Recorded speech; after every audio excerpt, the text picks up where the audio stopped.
Good evening, Leadership Series followers. Magandang gabi po sa inyong lahat, and to our audience here today, good evening po, and to our home partners, magandang gabi rin po sa inyong lahat. Welcome to another episode of Leadership Series. This episode is full of insights on leadership, and this episode is extra special actually because we have two experts and industry leaders who are graduates of the Ateneo School of Government and are now part of the government. So we have Jella and Kat. Good evening sa inyo. Hi, good evening. So can you please introduce yourselves first? Hi, I'm Jella. I'm the new ASEC of the PCOO. I replaced Mocha. Wow. Kat? Hi everyone, I'm Governor Catherine of Batangas. Hi, Governor. Kamusta po Batangas? Batangas pa rin. Batangas pa rin. Okay. Konting preview lang po before we start our show. Actually, Kat, Jella, and I were classmates in the Ateneo School of Government FPM program. And we were actually, di ba? We all got 4.0 in Leadership Public Service. Thanks to our teacher, of course, to ang leader party list representative, Congressman Medal. Hello po. She's a avid follower. Hi, Dom. Good evening po. Yeah. So, if you've been following our show, we have discussed already the other parts of the framework, the roles, the goals of Ateneo School of Government, and now our topic will revolve around ASO leadership roles and characteristics and their relevance in the current government context. So, Jana, can you provide us or explain to us the three roles of leaders based on ASO's leadership framework? So the Ateneo School of Government's leadership framework identifies three roles. Okay. So the leader has to be a servant, the leader is an enabler also, and the leader is an artist. Okay. So the leader as a servant has to be committed to social justice. So yung puso niya is for the poor, and he has critical understanding of how to bring social justice to the marginalized sectors. Okay. So that's the first one. The second role of the leader is the leader as an enabler. So he exercises participative decisiveness. So you have two keywords there, participative and decisiveness. So participative because the leader is able to bring in the people, he is able to have a platform for the people to discuss and debate core issues, and decisiveness because the people don't just discuss, but he has to take action, and he knows he helps the people address the solutions, Okay. both short-term and long-term. And last is the leader as an artist. In other words, may galing yung leader na mag-stir. Like meron siyang political savvy, kaya niyang makisama without losing sight of the vision, of the long-term vision. So, you mentioned three, right? Servant, enabler, and artist. Yes. So, Kat, can you give us concrete examples of these roles para mas maintindihan ng audience natin and yung followers natin? Yes, of course. Servant leader, as what Jella says, is these are people, these are persons who actively fight for poverty alleviation and social justice. Think Gawad Kilingan, their livelihood programs. Think Ateneo Dream Team in their relief operations. Angel Locsin, for example, di ba she visited? That's right, yeah. Yes, yung Marawi, yung mga kababayans natin recently from Marawi during the crisis. So this just means that any one of us can be a servant leader. You just have to have the compassion in you. That's what she said earlier, Yes, compassion. compassion. The other naman, enabler, these are people who exercise. You remember Heifetz? Of course, yeah. Heifetz Of course. adaptive leadership. Yes, these are people who exercise, shared language, practice shared language among these people. And this shared language creates a platform for conversations. Adaptive leadership. Adaptive leadership. The other one naman is yung artist. These are people who move history. Think Jesus Christ, Muhammad, Adolf Hitler, Abraham Lincoln, Jose Rizal. These are the people who calibrate their emotions. Sabi mo nga kanina, calibrated provocation of emotions. And this is always in full recognition of what they have inside. But this isn't necessarily, responsible leadership or good governance. And this is what Ateneo School of Government is trying to instill in its students. That's right, yeah. So you mentioned servant, enabler, and artist with concrete examples.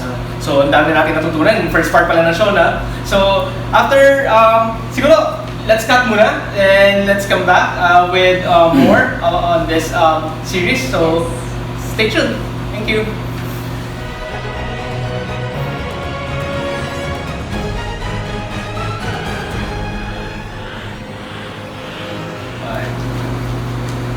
And we're back to our episode, Leadership Series. We have Jella and Governor Kat at Batangas. Magandang gabi ulit sa inyo. Magandang gabi ulit sa ating mga audience. And I just got a text from Congressman Medel, and she's very proud of us, guys. Natutuwa siya na nakita niya ulit tayo sa TV. And Ma'am Medel, next week kayo mag-guest namin. Okay? Yes. So be ready. Of course. Or tayo ulit, di ba? With her. Okay, so kanina napag-usapan natin yung 3 roles of leaders based on sa ASO Leadership Framework, and we talk about servant, enabler, and artist. Sa servant, we talk about social justice and compassion. Sa enabler naman, we talk about participative decisiveness. And sa artist is being political savvy.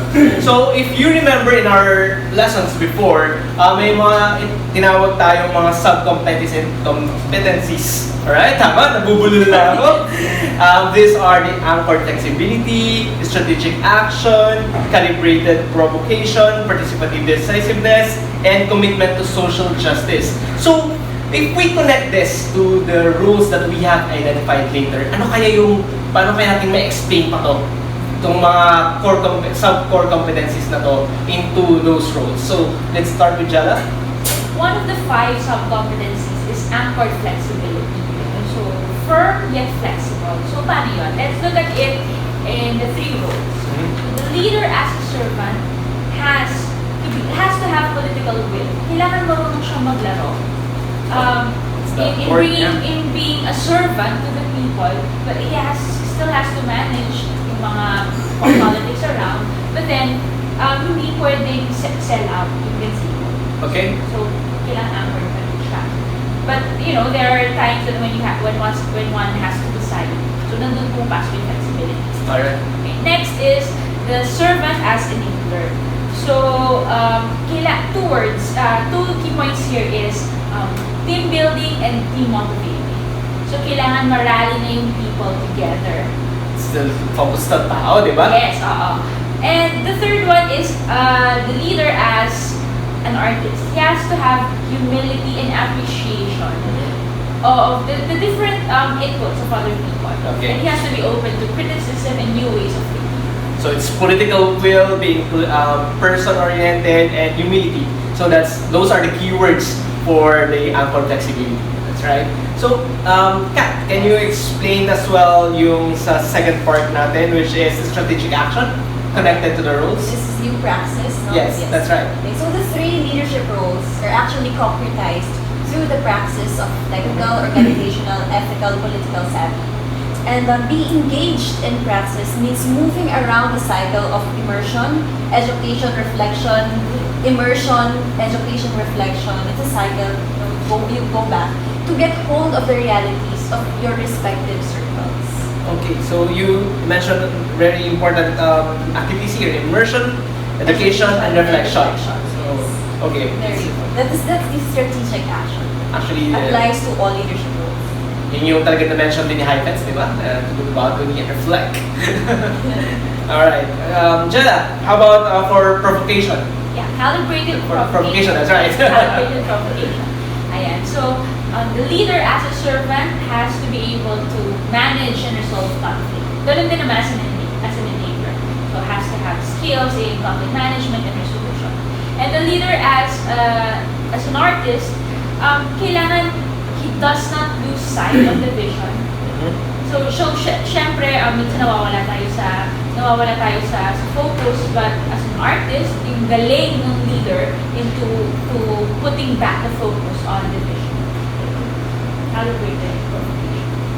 Kat, Yes. how about for participative decisiveness? Social justice. Sorry, I missed that. Sorry. Okay, so yung sinasabi ng ASO na commitment to social justice and humanization of institutions, it means being mindful of the thoughts and actions like motivating, organizing, orienting your citizens towards a course of action that is of social value. And that actually builds responsible leadership. Responsible leadership, that sabi nga nila, it undergirds the misuse or abuse of power. Kasi diba, when you hold power, you have a tendency to abuse it if you don't know how to balance it. Yeah, But power, diba? But here, yung commitment to social justice, it undergirds power, responsible leadership.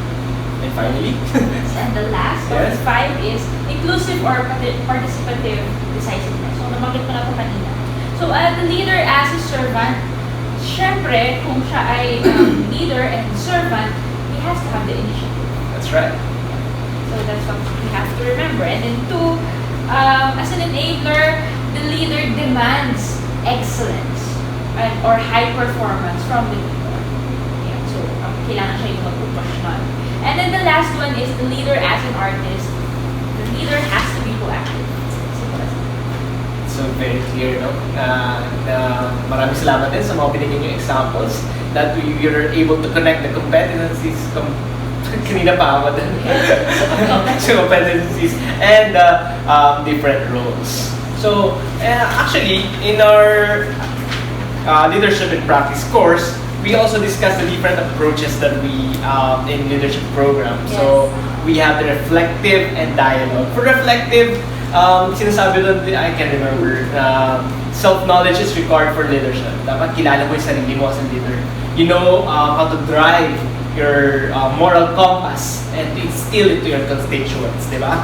Dapat meron kang ethics in decision making and you apply it into your personal and professional lives. So, Kat, can you give us an example as well for the dialogue approach? Yes, yung dialogue approach, it literally means dialogue. You know, leaders learn through highly interactive discussions with other people who have experiences in the field, literally immersing themselves into it. This is the fieldwork side of learning. Now you get to learn more about yourself through others. So this kind of approach is being developed, especially here in the Ateneo, with men and women for others through immersion. Yeah, nabanggit mo kanina, immersion, education, reflection. Very important yung immersion. Especially sa katulad natin, mga government officials, you won't know what's on the ground. Exactly, yeah. Kailangan talaga abot mo kung sino mga constituents mo, di ba? And you know, better serve them if you know how to serve them, di ba? True. And di ba napaka-holistic na approach na sinasabi ng Ateneo dito? It's reflective and dialogue. Reflecting, you know yourself first. And second, reflective, you go to the people, You di ba? know who you serve. That's right. Who you work for. Tama. Governor talaga. Pangilang term nyo na po ito, Dog? Second term. Okay, so mga kababayan sa Batangas. Anyway, Kat, can you also explain to us yung pilot training that ASOG conducted in partnership with the Center for Local Government? Oh yes. Napaka-importante nito. They had a pilot training actually in, I believe it's in Sydney, Australia. Yung Center for Local Government ng University of Technology. And here they had mayors, yung LGU officials natin, to come together and discuss political dilemmas, administrative dilemmas that goes on in the local government. They use a dialogue approach in this pilot training. We've talked a lot around reflection. So, audience, home partners, muna tayo, reflect muna tayo. So, commercial gap muna tayo, and mula kay Alice, marami pa tayong mapag-uusapan. See you!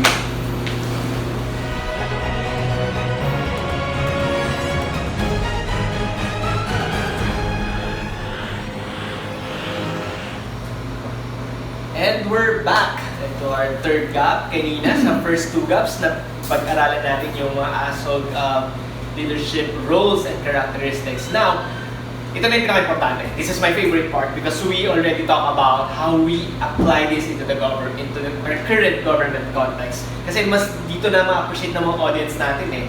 Kung, syempre, theories lang lahat yun, di ba, kanina? Ngayon, para naman natin i-translate yung theories into practice. So, Jella, would you like to start? Actually, yung approach ng Ateneo School of Government is very Atenean, no? Reflection and dialogue. Yes. So, lahat kasi ng mga Atenista, when you study in Ateneo, lahat, parang tinuturo talaga sa'yo to do your own reflection, to contemplate the deeper meaning of life ang tawag ng mundo. So, in governance, for public sector leaders, it's so easy to fall into the trap of going with the flow. So, dami ba naman problema sa Pilipinas, diba? So, of course, public leaders are committed to resolving the issues, giving solutions to all the problems, bringing the services to the people, etc. So, given all those, who has time to do reflection? Diba? So, now the approach that the ASOP is teaching you is you have to have time for it. You have to do your own reflection. You have to go up to the balcony to think about your actions, to think about your decisions, to think about the principles and the values that drive those actions. So that's one. And two is, you don't, syempre, hindi ka naman may iwan with yourself lang. You have to dialogue. You have to connect with the people. Nabanggit kanina, di ba? Immersion is so important. You have to know the people. So you have to keep your communication lines open. You have to learn also from other people, not just from yourself. So doing these two things, reflection and dialogue, they actually believe that you will become a better leader to serve the public. You will become a better public servant. It's just being a leader is not just serving. It's also learning more about yourself and learning also from your constituents. Tama. Everyday yan, di ba? Alam natin yung governor natin yan. Ang laki-laking probinsya ng Batangas, di ba? It's just like everyday. So, Governor Kat, if you can share as well on how to apply all these theories and lessons and insights to our current government context. Ako naman, I'm taking into consideration that people who choose to be public servants, they are already called servant leaders to begin with, Kaya ngayon, ASOP, they really want to instill the core competency of learning in action. That which develops yung sinasabi natin kanina na immersion, education, reflection. And this actually develops yung power tools ng isang leader. Na-develop yung compassion, presence, intention, and wisdom. And that, later on, builds naman into leaders being mindfully and morally able to calibrate causes to calibrate their actions, to calibrate emotions for a greater cause, which will write good history. Diba yun naman yung pangarap ng bawat isa sa atin. That's why we do this. That's why we serve. That's why we educate, because we have a greater purpose to serve and we want to see a better future for everyone. We want to create good history. Tama. So I'm hearing two sides here na napakaganda. A leader who is equipped with compassion, good intention, commitment to serve the people, and as well as being someone na very open to learning more about its people. So kapag pinag-combine mo yun, it's a perfect combination talaga, of a leader. That's what ASOP hopes and hones our leaders to be. You may be personal mastery. I really hope na lahat ng public servants natin ay malaman itong ASOP Leadership Framework na to and to be better leaders. Kasi hindi lang naman enough na na-elect ka as a public official or na-appoint ka into a public post. Then do what you want, di ba? Dapat equip ka rin with proper tools and yung approaches of being a leader. Sabi nga naman, because it's not a job being a public servant is not a job. It's a mission. That's correct. You have to accomplish something. And being elected also gives you the power. And it's very dangerous if you will just wield your power to do whatever you want to do. So with the ASOP Leadership Framework, it hopes that you will use your power, you will be able to be a good influence to the people and your subordinates and, to transform communities, transform lives. Yeah. My takeaway here naman is building a community na kung saan both yung leader and constituents ay magka-thrive. Kasi, di ba, it's a give and take Yes. Di ba? So, maganda rin na i-empower din ng leader yung constituents niya through good tools, and then yung mga constituents magbibigay din kay leader ng learning on how to serve them better. So, very nice, very productive, and ang ganda ng naging discussion natin this evening. So, yun. Jella, anything you want to promote or sa ating mga audience? Yes, the Ateneo School of Government is open for applications. Right. So, lahat ng pinag-usapan natin ngayong gabi, you can learn it if you enroll under the Masters in Public Management program and also the PhD program in Leadership. So, just call 426-6001 local 4645 for any inquiries. And the ASAC also provides scholarships. Wow. So, yeah, grab the opportunity. See, kami, na nag-serve na sa government. See naman yung mga products ng ASAM, di ba? That's why nga I enrolled a handful of my staff from Batangas to enroll in ASOG. So they will be coming, or ASOG will be coming to Batangas to conduct classes in Wow, that's nice. Yeah, kasi during our time, it was vegan. Now it's Batangas. Now it's in Batangas. Wow. ASOG means Batangas. That's right. That's great. Okay, and we'd like to thank as well Think Cafe for hosting us. Maraming salamat. Think Cafe is located at Teatro Hurtado at the ISO complex at the ASOG building.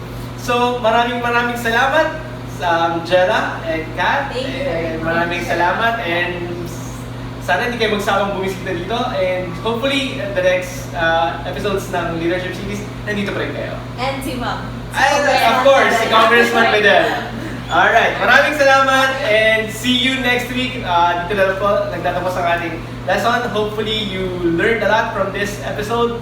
Maraming salamat and good night!